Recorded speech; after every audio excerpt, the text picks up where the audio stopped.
On the morning of June 29, 1692, the iron-barred cell in the Salem jail that had held 9 accused women was discovered empty. The heavy oak door remained bolted from the outside.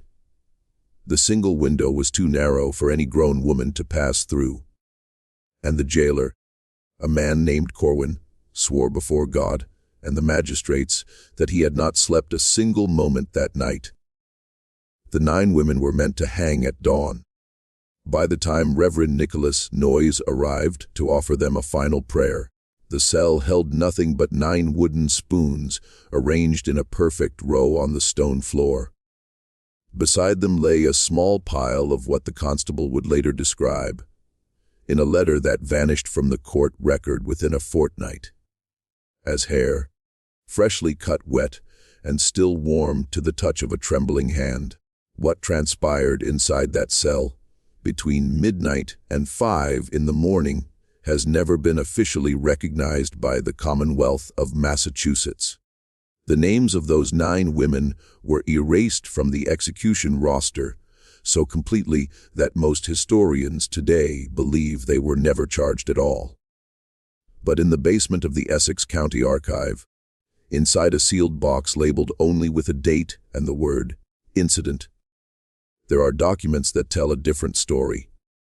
A story of land of money, of 3 men in a cellar at midnight, and of a bargain struck by 9 desperate women that would bind their descendants to silence for more than 300 years. Before we continue with the story of the 9 women of Salem, if you enjoyed dark American mysteries told with the detail they deserve, take a moment to subscribe to Liturgy of Fear and hit the notification bell. And let me know in the comments which state or country you are listening from tonight. Now, to understand what happened in that cell, we must go back to the spring of that same year, and to a village already beginning to devour itself from within. Salem Village in 1692 was not the Salem that modern visitors picture. It was not a town of picturesque wooden houses and cobbled streets. It was a poor, wind-scored farming parish of perhaps 550 souls, set apart from the wealthier port of Salem town, with which it had been locked in legal and religious war for nearly 2 decades. The village wanted independence. The town refused to grant it. The village wanted its own meeting house, its own minister, its own tax authority.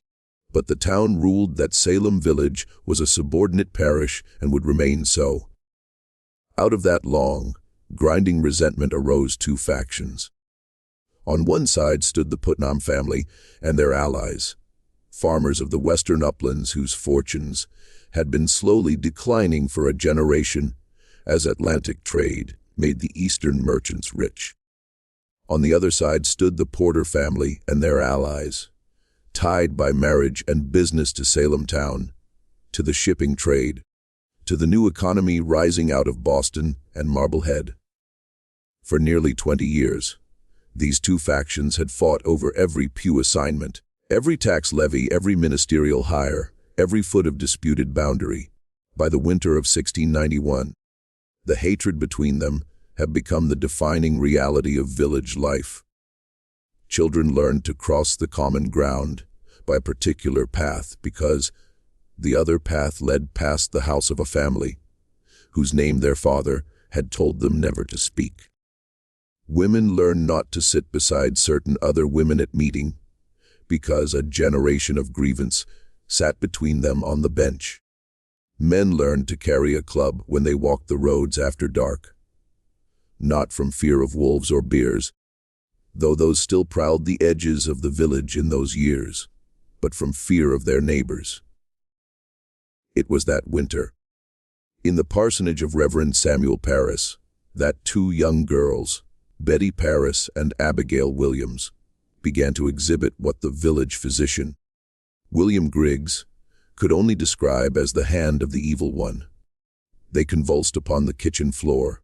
They spoke in voices not their own, deep voices, scraping voices, voices that seemed to come from behind their teeth rather than from inside their throats. They complained of being pinched, pricked, bitten by unseen hands. Marks appeared on their arms and legs, small red welts that no one had seen administered. And when pressed to name their tormentors, they named 3 women, all of them outsiders, all without male protectors in the village. A slave woman from Barbados named Tituba, held as property in the parsonage itself, a beggar woman named Sarah Good, with a reputation for foul speech and for smoking a pipe on her neighbor's doorsteps, and a recluse named Sarah Osborne, who had married a man much younger than herself. After the death of her first husband, and had been the subject of village rumor for a decade. Within weeks, the circle of accusers had grown beyond those 2 girls to a company of 7, then 12, then more. Within months, it had consumed all of Essex County. Respectable farm wives stood in the meeting house and fell to the floor crying that the specter of a neighbor was tormenting them from across the room. Children of 11 and 12 testified under oath to things they could not possibly have witnessed. And the magistrates, John Hathorne and Jonathan Corwin, who had been dispatched from Salem town to investigate, made a fateful decision in the first week of March. They decided that the girls were telling the truth, and that the spectral evidence they offered, visions of the accused tormenting them in forms invisible to anyone else, would be accepted in the preliminary examinations. This was a decision without legal precedent in English common law. It was a decision that would, within 6 months, put 150 people in chains. And it was a decision that, as certain men among the Putnam family quickly realized, could be steered. By the time the Special Court of Oyer and Terminer was convened in June of 1692, under the authority of the new royal governor, Sir William Phipps, more than 150 people had been accused, and the jails of Salem, Ipswich, Boston, and Cambridge were overflowing. The Salem jail itself was not a building designed for that purpose. It was a converted house on Prison Lane, a 2-story structure of rough, cut timber and fieldstone, with a cellar that had been crudely reinforced with iron bars and a single oak door. The air in that cellar was said to be so foul in the summer months that the jailer's wife refused to bring the prisoners their meals and sent instead a serving girl of 14, who covered her face with a vinegar-soaked rag each time she descended the steep wooden steps. The walls of the cellar ran with moisture, even in dry weather. The floor was packed earth for the first 3 feet, and then stone. And the seam between the two was a breeding ground for rats, which no amount of poison or terrier work could fully control. Prisoners complained of being bitten in their sleep. Several of the older women developed sores that would not heal. The smell, according to a letter written that June by a visiting minister from Ipswich, was unlike anything he had ever encountered. A compound of human waste and rotting straw, and standing water and something else, something sweeter and more private, which he could not identify and which, he wrote, he prayed never to encounter again. The women held there in June of 1692 were chained by the ankle, not to each other, but to iron rings driven directly into the stone walls. This was not standard procedure.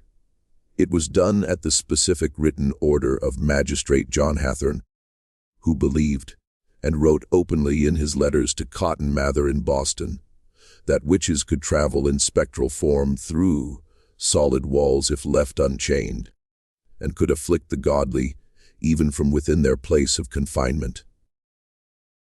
Hathorne further ordered that the prisoners be searched upon their entry into the cellar for what were called witch marks, meaning any unusual spot or protuberance on the body that might be used to nurse a familiar spirit.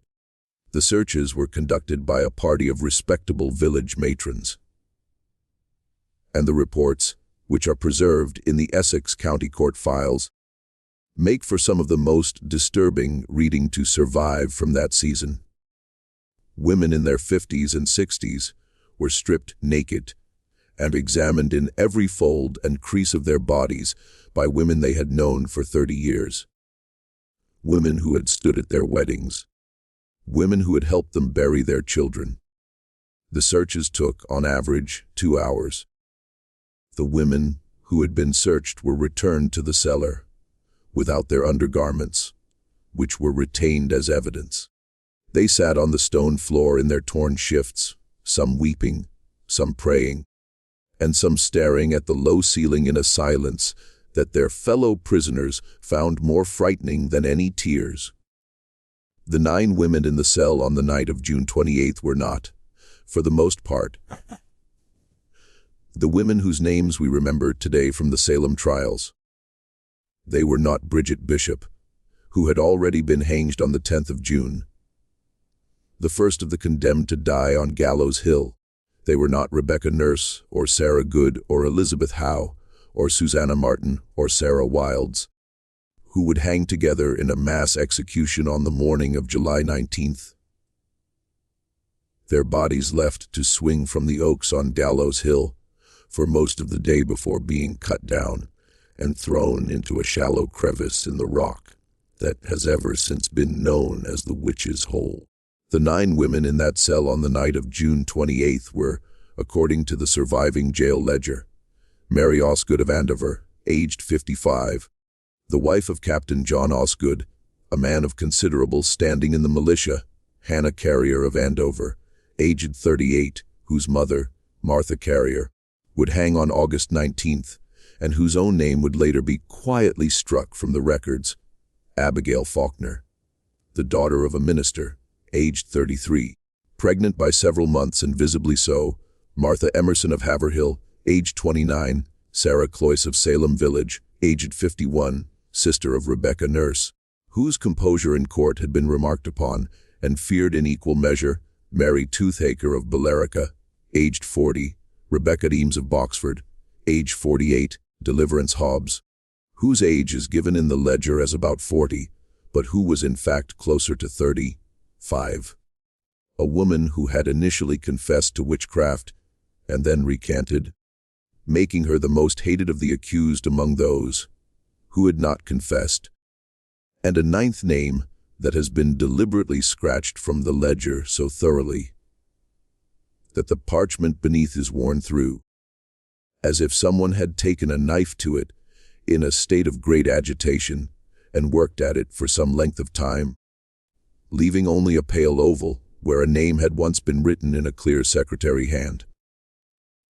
What these 9 women had in common was not, as one might first expect, their poverty or marginal status. On the contrary, every one of them, with the possible exception of the 9th name, was the wife or daughter of a landholder of significant standing in the northern part of Essex County. And every one of them came from a family that held contested title to property along the disputed boundary between Salem Village and the town of Andover, a boundary that had been the subject of three separate surveys since the 1660s.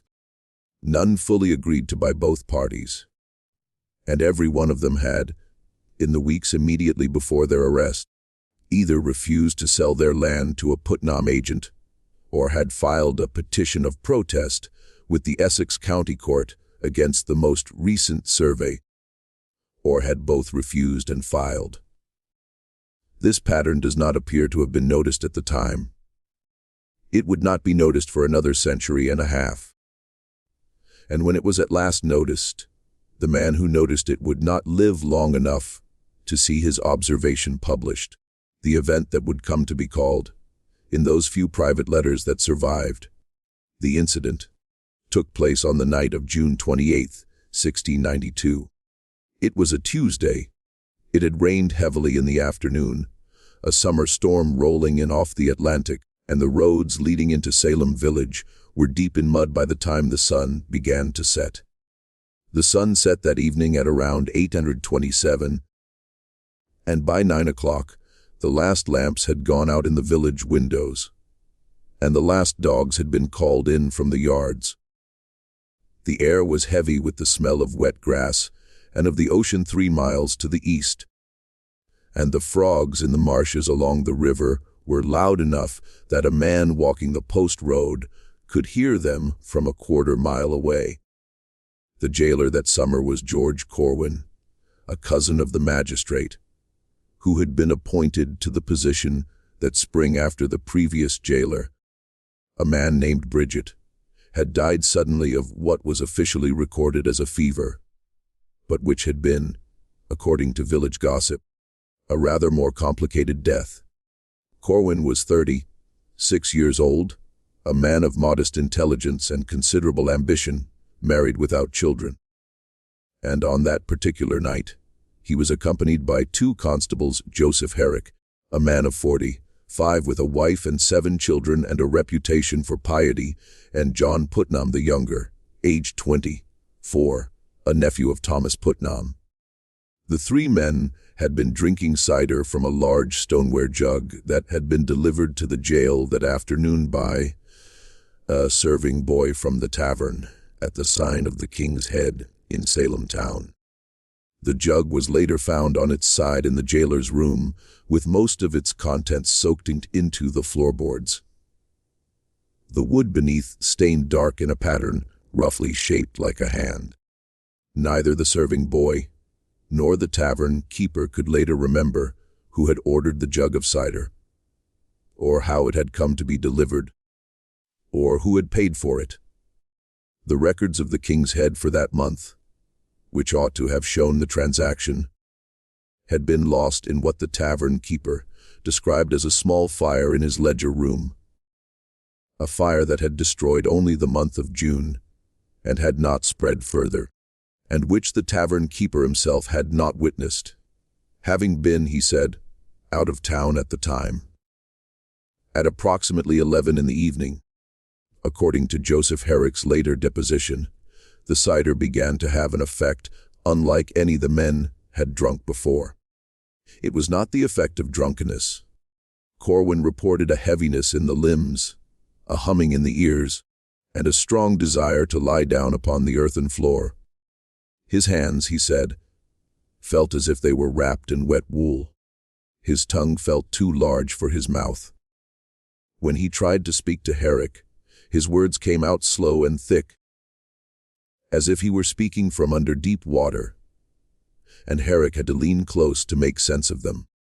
Putnam the younger became ill and vomited twice into the back garden behind the jail, then sat down on the doorstep and wept for reasons he could not afterward explain.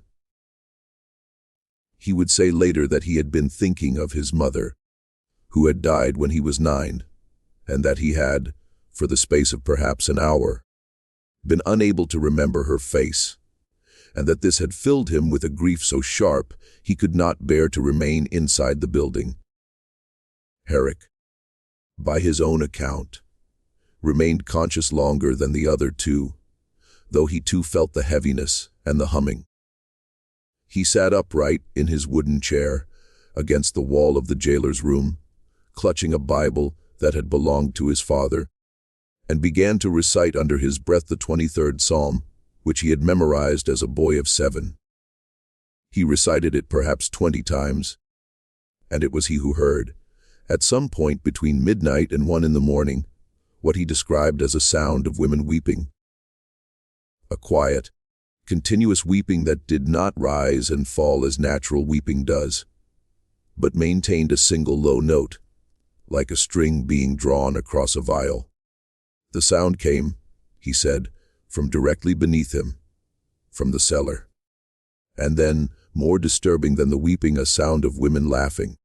Not loud laughter, not hysterical laughter, but a quiet, companionable laughter, as if at a small joke shared among friends who had known each other a long time. The kind of laughter that would follow a remark made in an ordinary kitchen on an ordinary afternoon, and then no sound at all. The silence, Herrick said, was worse than either the weeping or the laughter had been. He did not, he swore later, go down into the cellar. He did not, he swore later, hear the oak door open. He did not hear the bolt slide back. He did not hear footsteps on the cellar stairs. And this, as he would come to confess on his deathbed, was the first lie of his later life. When the three men came fully to themselves, at approximately 4:30 in the morning, with the first graymonarite beginning to show in the eastern sky over the roofs of the village, and the first birds beginning to call in the elms around the jail, Corwin rose stiffly from the floor, where he had at some point lain down, took the keys from the peg in the jailer's room, and went down the narrow stairs to the cellar to rouse the prisoners for the walk to Gallows Hill. The walk was perhaps a mile from the jail to the place of execution, up a gentle rise of rocky ground past 2 farms, and a small orchard, and along a stretch of pasture that had been trampled by the feet of previous condemned and their spectators. Corwin had made the walk 8 times already that summer. He knew every stone in the road. He expected to make it a 9th time with 9 prisoners within the hour. He unlocked the heavy oak door of the cell. He found the cell as I have described it. The ankle chains were not broken. They were unlocked and laid neatly on the stone floor beside the rings in the wall. The keys to those ankle chains hung, as they always did, on a peg in the jailer's room, 2 floors above, behind a door that had been bolted from the inside. The 9 wooden spoons lay in a perfect row in the center of the floor, evenly spaced, their handles all pointing toward the door. The small pile of hair lay beside them, and there was nothing else. No bodies, no torn clothing, no marks on the walls, no mud on the floor to suggest that the women had been dragged out through any passage. The single high window, too narrow for even a small child to pass through, was still shuttered and barred. Corwin sat down on the stone floor of the cell and did not speak for nearly an hour. When he at last rose, he went upstairs, told Herrick and Putnam what he had found, and then the 3 of them stood in the jailer's room in silence for a long time before any of them dared to speak. It was Herrick who spoke first, and what he said, according to Corwin's later private statement, was this: "We must agree now on what we saw before anyone else is told." In the decades that followed, Salem village tore itself apart over what had happened in 1692, and the 9 women of the incident were absorbed into the larger horror of those months so completely that their names were rarely spoken aloud, except among the families themselves, and then not often even then.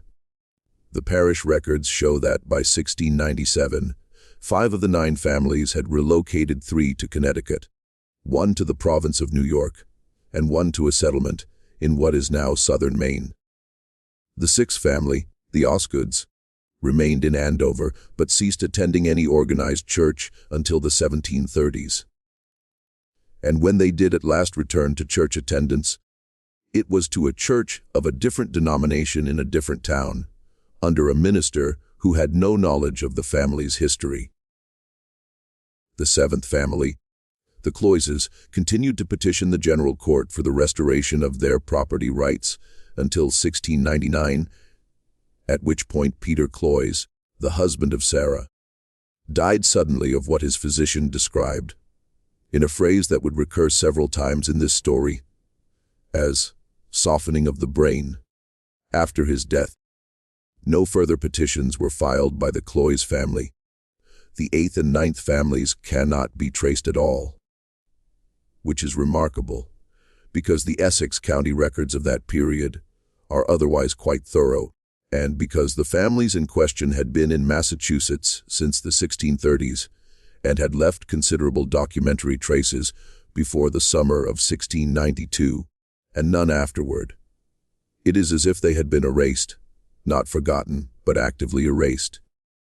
Their names removed from the tax rolls, from the church rolls, from the militia lists, from the deed records, leaving behind only the negative space of a family that ought to have been where no family now was. What did survive, however, is a series of letters written between the Reverend Increase Mather in Boston and a merchant in Salem town by the name of Philip English.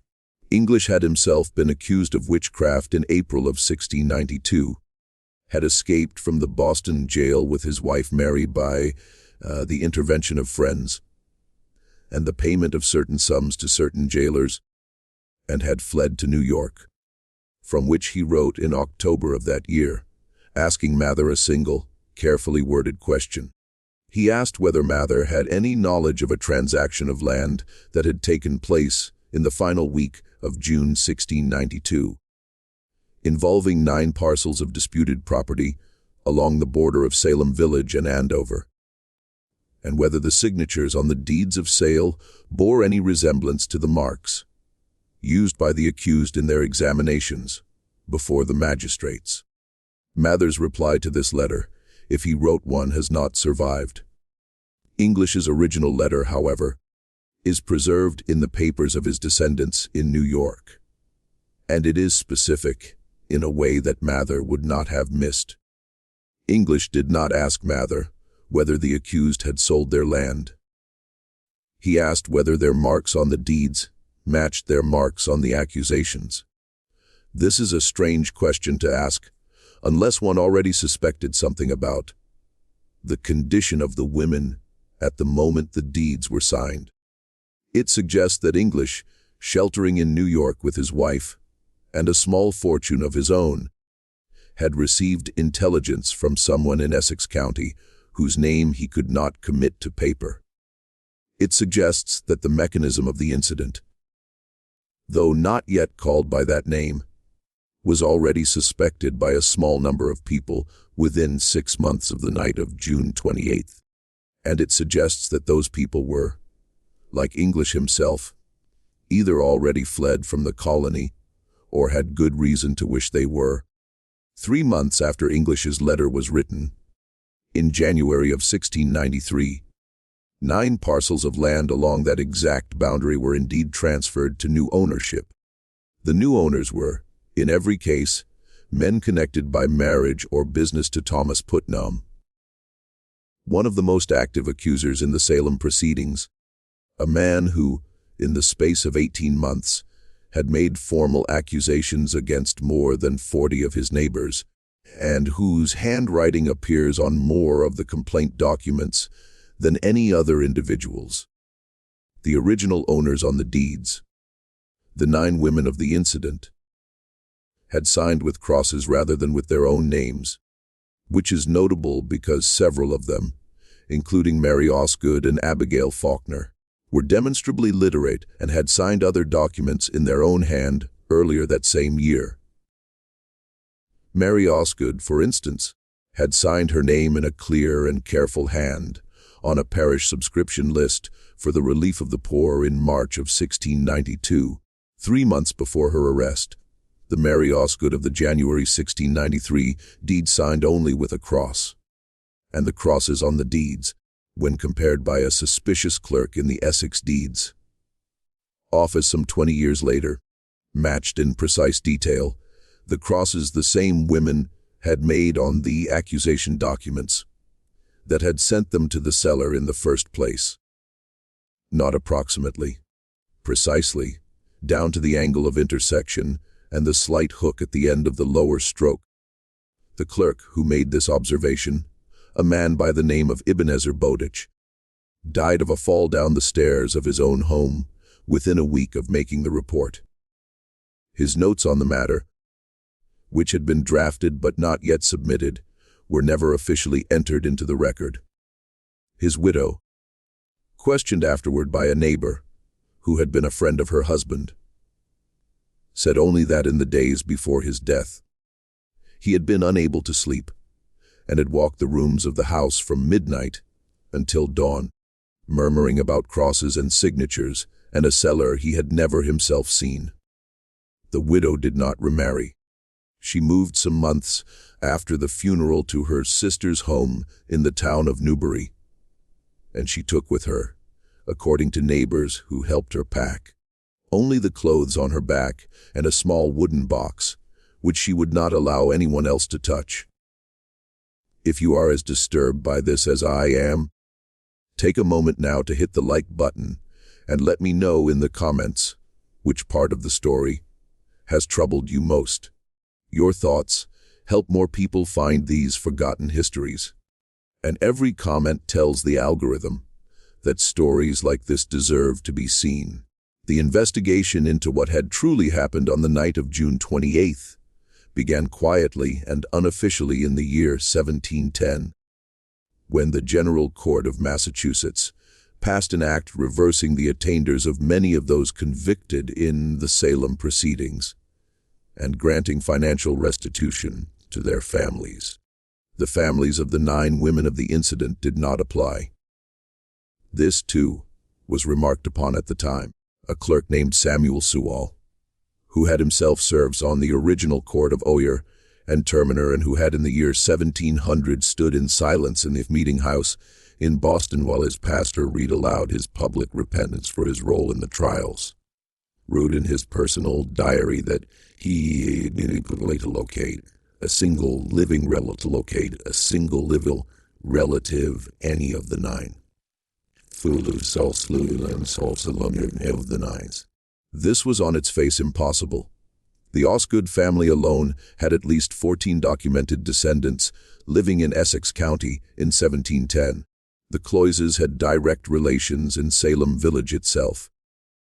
The Faulkner line had branched into 3 separate households by the 2nd decade of the new century.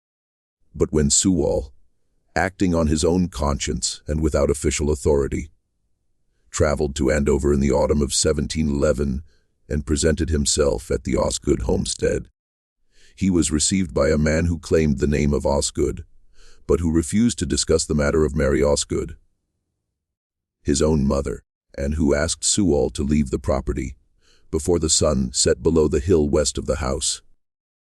In his diary, Sewall wrote that the man's eyes had a quality he had seen only once before, in the eyes of a man who had survived the Deerfield massacre of 1704, and who had watched his own 3 children killed before him.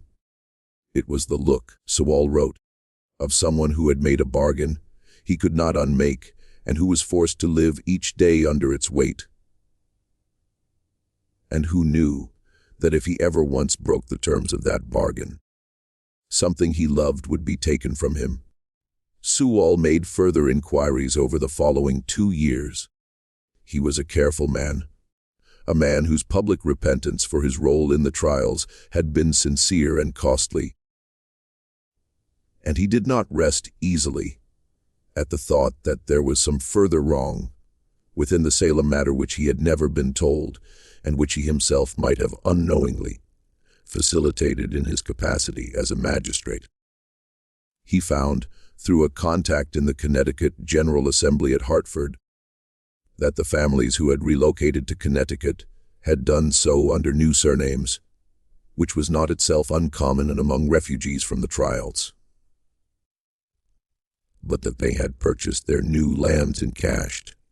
If the mom's theft would have been an impossible they had to have saved from the farms left behind in Essex County. The Osgoods had held a farm worth perhaps £60 at the time of Mary Osgood's arrest. The family that arrived in East Hartford in the autumn of 1692, claiming a different name, paid £215 in silver for a property there. The Faulkners had held even less. The family that arrived in Middletown paid nearly £300. The Cloyse descendants who relocated to a town on the Thames River in eastern Connecticut arrived with sufficient capital to begin a small iron foundry, a venture that required upfront investment far beyond what any Massachusetts farming family of their rank could reasonably have possessed. He found through a correspondent in New York that the one family that had gone south had also taken a new name, and that the head of that household, a man who had been a cordwainer in Andover and whose trade could not possibly have supported his family at the level the New York record suggested, had arrived in Manhattan with enough money to open a small import business. By 1715 it had become a large import business, and by that point it was entangled through credit and shared ventures with several of the leading merchant houses of the city, including certain houses connected with the Putnam interests in Boston, and with men whose names Sewall did not commit to paper, but whose initials, written in the margins of his notebook in a careful hand, corresponded to two members of the Royal Governor's Council, sitting in 1711, and he found at last, a year or two later, from an old and frightened woman in Salem village, who had once worked as a serving girl in the Putnam household, and who was now in her final illness, and had sent for a minister to ease her conscience, that on the morning of June 29, 1692, a covered cart had left the Putnam farm at approximately 5:30, heading west on the post road. The cart had been driven by Thomas Putnam himself. It had been accompanied by two riders whom the woman could not see clearly in the dawn light, and whose faces she had been warned later that same morning not to attempt to remember. And it had been loaded, she said, with 9 bundles of what looked in the gray dawn light like folded laundry. But the bundles, she said, had breathed. She had watched from the kitchen window as the cart passed by on the far side of the rail fence, and she had seen the canvas rising and falling, 9 separate rhythms not quite in time with one another, and she had turned away and set to kneading bread, and had not spoken of it to anyone, not even to her husband, for 39 years. She had held it inside her, she told Sewall, for so long that when at last she spoke the words aloud, she could not be sure whether she was remembering the thing itself or remembering the many times she had remembered it. But the bundles had breathed. Of that she was certain.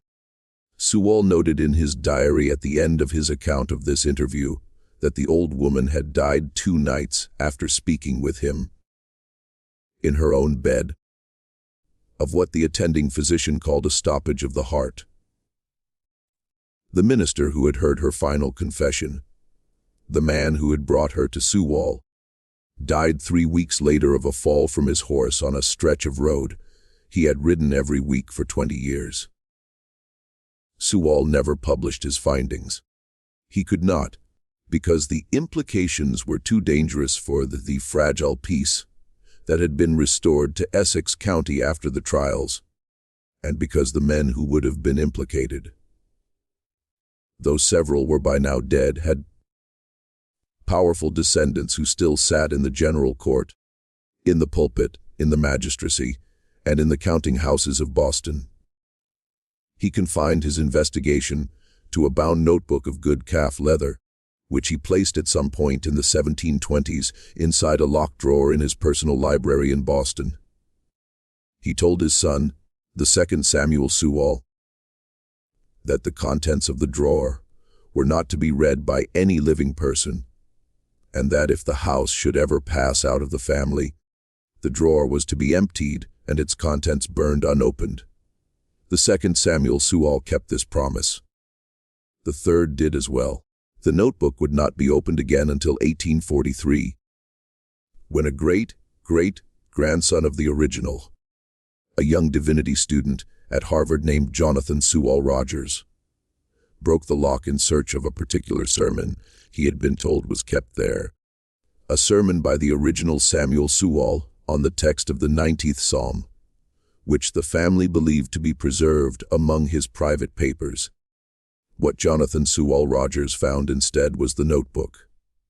And inside the notebook, tucked between 2 pages that dealt with the old man's inquiries into the incident, was a single folded sheet of parchment that did not appear to be in Sewall's hand.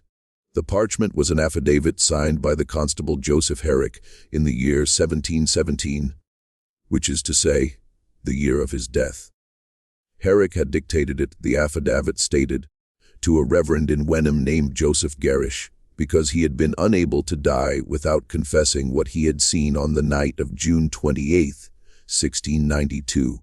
He had come to the reverend on a Tuesday morning in February of 1717, a man of 70 years by then, his body thin and shaking with what he called a sickness of his bones, and had asked to dictate a confession on condition that it not be read to anyone until after his death.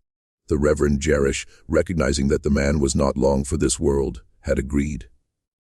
Herrick wrote, or rather, the Reverend Garish wrote for him, that he had not in fact remained in the jailer's room that night. He had gone down the cellar stairs at some point after midnight, drawn by the sound of the weeping, and then by the sound of the laughter. And he had done so against the specific instructions of George Corwin, and against what remained of his own judgment. He had moved in his stockinged feet, he said, without his boots so as to make no sound on the wooden steps. He had carried no light. He had held his father's Bible in his right hand as a talisman and a shield. The oak door of the cell had been unbolted when he reached the bottom of the stairs. It stood slightly ajar, and a faint light, the color of a candle but steadier than any candle he had ever seen, came from inside. The chains on the ankles of the 9 women had been unlocked and neatly coiled on the stone floor, and standing inside the cell were 3 men he recognized. One was Thomas Putnam. He stood near the door with a small lantern in his hand, the kind used in barns and outbuildings, and he was looking at the 9 women with what Herrick described as the expression of a man counting his sheep before a sale. He nodded once to someone out of Herrick's line of sight. One was the village constable's superior, a man he declined to name in the affidavit, but described only as a figure of high office in Essex County, a man whose voice Herrick recognized from having heard it pronounce sentence in the courthouse not many days before. The man was standing slightly behind Putnam with his hands clasped in front of him, and he wore, Herrick said, the coat he had worn on the bench. He had not taken the trouble to change his clothing for this particular work. Herrick's refusal to name this man is the most heavily commented upon feature of the affidavit in the 2 transcriptions that survive, and has been the subject of several scholarly conjectures, none yet proven. The list of men who held high office in Essex County in June of 1692, and who could have been present at that hour, is not long, perhaps 6 names. 5 of those names are still honored today in the naming of streets, schools, and charitable foundations. The 6th has been largely forgotten, and is the name that most researchers who have considered the question have privately settled upon, though none has yet been willing to publish the conclusion. And one was a man Herrick had never seen before in his life, a man in a dark travel cloak, a man whose face Herrick could not now, even on his deathbed, even under the weight of his coming judgment, quite bring himself to describe, except to say that the man was carrying a leather satchel about the size of a small traveling bag, and that the leather satchel was moving. It moved, Herrick said, in a slow and regular rhythm, as if something inside it were breathing. But the rhythm was not quite the rhythm of breath. It had pauses in it where no lung would pause. It had quickenings in it where no lung would quicken. The man in the cloak, Herrick said, held the satchel at his side, as if he had been carrying it for a very long time and had grown used to its movement. The women in the cell, Herrick wrote, were sitting in a row on the stone floor, not speaking, not weeping, not moving. Their wrists had been bound one to the next with lengths of what looked like ordinary rope, but which, Herrick said, made no sound when the man in the cloak gestured for them to rise. Their feet were bare. Their eyes were open. And each one of them, Herrick wrote, was looking directly at him, not one, all of them, at the same moment, as if they had all 9 known, before he had known it himself, that he was there at the foot of the stairs. He had, he said, fled back up the stairs without a sound, his heart beating so loud in his ears that he was certain it would betray him. He had lain on the floor of the jailer's room, beside the snoring Corwin and the weeping Putnam the younger, and had pretended to be asleep. And he had heard, some immeasurable time later, the sound of the oak door of the cell closing, and the sound of the bolt sliding into place from the outside, and the sound of footsteps on the cellar stairs, and the sound of the outside door of the jail opening, and the sound of a cart creaking on the muddy track beyond the building. And then nothing. He had not slept again that night. He had lain on the floor with his eyes open, staring at the ceiling, waiting for dawn, and he had made himself a promise that he would never speak of what he had seen. And he had kept that promise for 25 years, and it had cost him, he said, his health, his peace, and the affection of his wife, who had known from the first week of July 1692 that something had happened in the jail which her husband could not tell her, and who had withdrawn from him by small degrees over 25 years into a silence of her own. The affidavit Rogers found in 1843 did not remain in his possession long. Within 6 months of his discovery, he had written to 3 scholars of New England history, enclosing a careful transcription of Herrick's words. And within a year of sending those letters, all 4 men, Rogers and his 3 correspondents, were dead.